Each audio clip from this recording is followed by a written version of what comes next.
இயேசு கிறிஸ்துவில் பிரியமான சகோதர சகோதரிகளை, ஒவ்வொரு நாளும் இறை இறக்கத்தின் செய்திக்காக காத்திருக்கின்ற அன்பே தேவச்சனமே, இன்னைக்கு இறை இறக்கத்தின் செய்தி என்னவென்றால், எல்லாம் நலமாகும்.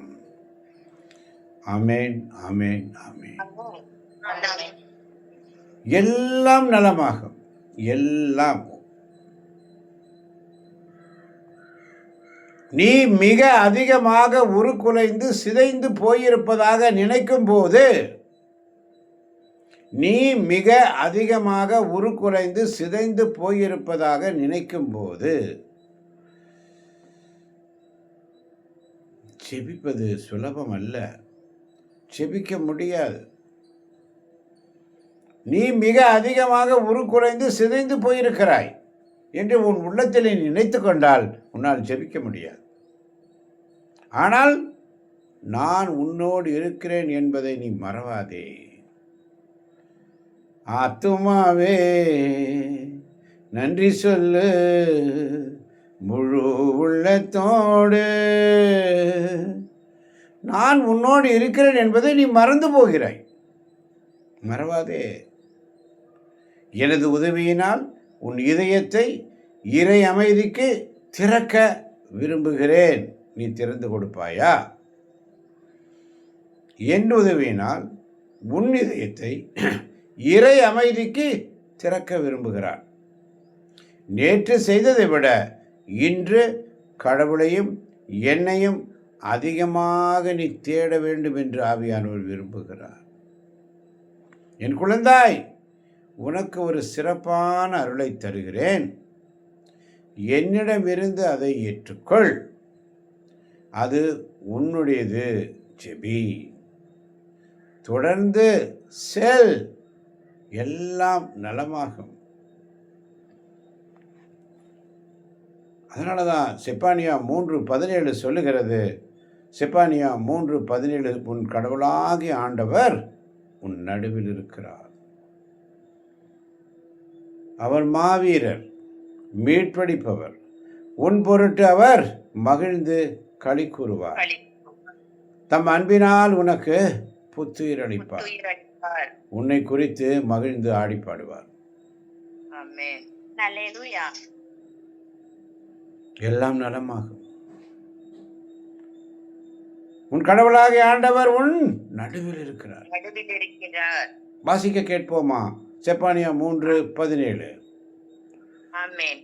உன் கடவுளாகிய ஆண்டவர் உன் நடுவில் இருக்கின்றார். அவர் மாவீரர், மீட்பு அளிப்பவர்.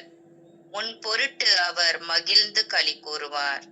தம் அன்பினால் உனக்கு புத்துயிர் அளிப்பார். உன்னை குறித்து மகிழ்ந்து ஆடி பாடுவார். ஆமென். ஆமென். என் குழந்தாய், நீ எப்படி இருக்கிறாய்? நான் இங்கு வருவதற்கு மிகவும் விரும்புகிறேன். உன்னை குறித்து மகிழ்ந்து ஆடி பாடுவார். தம் அன்பினால் உனக்கு புத்துயிர் அளிப்பார். உன் பொருட்டவர் மகிழ்ந்து களி கூறுவார். ஏனென்றால் அவர் மாவீரர், மீட்பளிப்பவர். உன் நடுவில் இருக்கிறார் உன் கடவுளாகிய ஆண்டவர். அல்லேலூயா, அல்லேலூயா. என் குழந்தாய், நீ எப்படி இருக்கிறாய் என்று நலம் விசாரிக்கிறவர். நான் இங்கு வருவதற்கு மிகவும் விரும்புகிறேன், உன்னை விசாரிப்பதற்காக. இந்நாட்களில் உன் இதயம் என்னை விட்டு அதிகம் அலைந்து திரிகிறது. இந்நாட்களில் உன் இதயம் என்னை விட்டு அதிகம் அலைந்து திரிகிறது. ஆனால் அப்படி அதிகம் அலைந்து திரிவது எனக்கு விருப்பமில்லை. என்னுடைய அன்பும் அமைதியும் உனக்குள் இருக்க வேண்டும் என்றால், உன் தினசரி வேலைகளில் உன்னோடு நான் இருப்பது போலவே உன் இதயத்தில், உன் ஆன்மாவில் நான் உன்னோடு வேலை செய்ய நீ ஒத்துழைக்க வேண்டும். ஆமென். அல்லேலூயா. நீ ஒத்துழைக்கணும். நீ ஒத்துழைக்காம எதுவுமே நடக்காது. இதற்காகத்தான் நீ அழைக்கப்படுகிறாய் அன்பார்ந்த தேவ பிள்ளைகளே. அதனால தான் உன் கடவுளாகிய ஆண்டவர் உன் நடுவில் இருக்கிறார். அவர் மாவீரர், மீட்பளிப்பவர். உன் பொருட்டு அவர் மகிழ்ந்து களி கூறுவார். தம் அன்பினால் உனக்கு புத்துயிர் அளிப்பார். உன்னை குறித்து மகிழ்ந்து பாடுவார். ஆமென். அல்லேலூயா. சந்தோஷமாயிருங்க, எப்பொழுதும் சந்தோஷமாயிருங்க. உயர்வானாலும் தாழ்வானாலும் சர்வவல்ல தேவன் நம்மோடு இருக்கிறார். சர்வவல்ல தேவன் நம்மோடு இருக்கிறார். சந்தோஷமாயிருங்க, எப்பொழுதும் சந்தோஷமாயிருங்க. சந்தோஷமாயிருங்க, எப்பொழுதும் சந்தோஷமாயிருங்கன்னு சொல்லி எல்லாம் நலமாகும். விசுவாசத்தை மட்டும் இழந்துடாத. எல்லாம் நலமாகும் என்ற விசுவாசம் உனக்குள்ளே வரணும். ஜெபி, தொடர்ந்து சொல். உன் வாயில் எப்பொழுதுமே ஆல் இஸ் வெல். நான் நலமாயிருக்கிறேன், நான் நலமாயிருக்கிறேன், நான் நலமாயிருக்கிறேன், நான் ஆசீர்வாதமாக இருக்கிறேன், நான் ஆசீர்வாதமாக இருக்கிறேன் என்று சொல்லு. அதுதான் உன்னுடைய வேத வசனமாக இருக்கட்டும். அசை போடுங்க, அசை போடுங்க. நான் நலமாக இருக்கிறேன், நான் நலமாக இருக்கேன்னு சொல்லி பாருங்க. அதனால தான் சங்கீதம் 103 அழகாக சொல்லப்பட்டது என்பார்களே. உன்னை ஒவ்வொரு நாளும் பாதுகாக்கிற இறைவன், ஒவ்வொரு நாளும் உன்னை அரவணைக்கிற தேவன். நன்றி சொல்லு, எல்லாம் நலமாகும். அதான் இன்னைக்கு இறையிறக்கத்தின் செய்தி. எல்லாம் நலமாகும். கவலைப்படாதே, அஞ்சாதே, திகையாதே.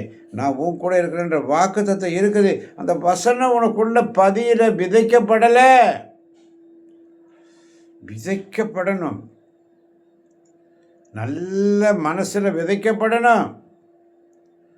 கோபம், அகங்காரம், காய்மகாரம், பொறாமை, சண்டை, சச்சரவு மனசுக்குள்ளே வச்சுக்கிட்டு விதை எப்படி போய் அங்கே விதைக்க முடியும்? அங்கே முட்கள், பாறை போன்ற இதயம், நல்ல மண், நல்ல நிலத்தில் விழுந்த விதை போல துயதோர் உள்ளத்தை என்னுள்ளே படைத்தருளும் புதுப்பிக்கும் ஆவியே என்னுள்ளே. உன்னுடைய ஆவி என்னிடமிருந்து தள்ளிவிடாதேயும், உன்னுடைய திருமுன்னிலிருந்து என்னை தள்ளிவிடாதேயும் ஆண்டவரே. உன் வழிகளை நான் கற்றுக்கொள்வேன், மற்றவர்களுக்கு கற்பிப்பேன். என் தாய் உருவாகும் முன்னே என் கருவை கண்டீரையா. என் பெயர் உருவாகும் முன்னே பெயர் சொல்லி அழைத்தீரையா. என் தாய் உருவாகும் முன்னே என் பெயரை கண்டவர். ஒவ்வொரு நாளும் எப்படி பாவமக்கு நன்றி சொல்லுவேன், சொல்ல வார்த்தையே இல்லை. நீங்க போது என் வாழ்க்கை முழுவதும் வேறு ஆசையே இல்லை. எப்படி பாவமக்கு நன்றி சொல்லுவேன், சொல்ல வார்த்தையே இல்லை. நீங்க போது என் வாழ்க்கை முழுவதும் வேறு ஆசையே இல்லை. ஆண்டவர்கிட்ட கேட்போம். ஆண்டவரே, அவருடைய பேரன்பு முடிவுறுவதில்லை, அவருடைய இரக்கம் ஒரு நாளும் தீர்ந்து போவதில்லை. ஒவ்வொரு நாளும் நம்மை அரவணைக்கிற தேவன் உங்களையும் அரவணைப்பார். இந்த இறையிறக்கத்தின் செய்தி எல்லாம் நலமாகும், எல்லாம் நலமாகும் என்ற சிந்தனையோடு கேட்கப் போகின்ற ஒவ்வொரு பிள்ளைகளையும் ஆசீர்வதிக்கப் போகிறார். என் குழந்தாய், நீ எப்படி இருக்கிறாய்? நான் உன் உள்ளத்தில் வருவதற்கு மிகவும் விரும்புகிறேன். ஆனால் உன் இதயம் என்னை விட்டு அதிகம் அலைந்து திரிகிறது. எவ்வளவு வேதனையோடு ஆண்டவர் சொல்றார். ஆனால் நான் உன் இதயத்தில் வந்து குடியிருக்க விரும்புகிறேன். உன் இதயத்தை எனக்கு கொடு. என் அன்பும் அமைதி உனக்குள் நிலைத்திருக்க வேண்டும் என்றால் உன் இதயத்தை எனக்கு கொடு. கொடு. ஏன் கொடுக்க மாட்டேங்கிற? என்னுடைய அன்பை நீ சுவைக்க வேண்டும் என்று. ஆண்டவர் எத்தனை இணையவர் என்று சுவைத்து பாருங்கள். சிக்கனை பிடிச்சிக்கங்க, மற்றதெல்லாம் விட்டுருங்க. அவரை சிக்கனை பிடிச்சிக்கோங்க, மற்றதெல்லாம் விட்டுருங்க. ஈசன் இடத்துல வந்துட்டா போதும், அவர் பார்த்துக்குவார். நீ வேற எதுவும் சும்மா இருந்தால் போதும், அவர் உங்களுக்காக யுத்தம் பண்ணுவார். அதிகாலையில் அவரை தேடுவோருக்கு ஒரு நன்மையும் குறைவுபடாது.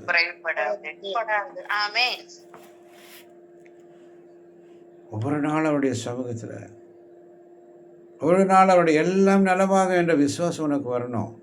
அதனால தான் செப்பானியா 3:9 சொல்லுகிறது, அக்காலத்தில் நான் அக்காலத்தில் நான் மக்களினங்களுக்கு தூய நாவினை அருளுவேன். அப்போது அவர்கள் அனைவரும் ஆண்டவரின் பெயரால் மன்றாடி ஒருமனப்பட்டு அவருக்கு பணிபுரிவார்கள். ஆமென். இக்காலத்தில் இன்று மக்களினங்களுக்கு என்ன கொடுப்பாரு? தூய நாவினை கொடுப்பார். தூய நாவினை அருள்வார். அப்போது அவர்கள் அனைவரும் ஆண்டவரின் பெயரால் மன்றாடி ஒருமனப்பட்டு அவருக்கு பணிபுரிவார்கள். தூய நாவு, அந்த தூய நாவி தூய ஆவியார் தான் கொடுக்கணும். அதனால தான் காலையில் அவர்கிட்ட ஸ்தோத்திர பலி எடுங்க, நன்றி சொல்லுங்க, தன்னுடைய பாவ அறிக்கை எடுங்க. சங்கீதம் 103 வாசிக்கிறோம். ஒவ்வொரு நாளும் அதனுடைய அர்த்தம் உணர்ந்து வாசிங்க. ஆண்டவர் உங்களை நிறைவாக ஆசீர்வதிப்பார். கேட்கப் போகின்ற ஒவ்வொரு பிள்ளைகளையும் தேவன் தாமே நிறைவாக ஆசீர்வதிப்பாராக. ஆமேன், ஆமேன், ஆமேன்.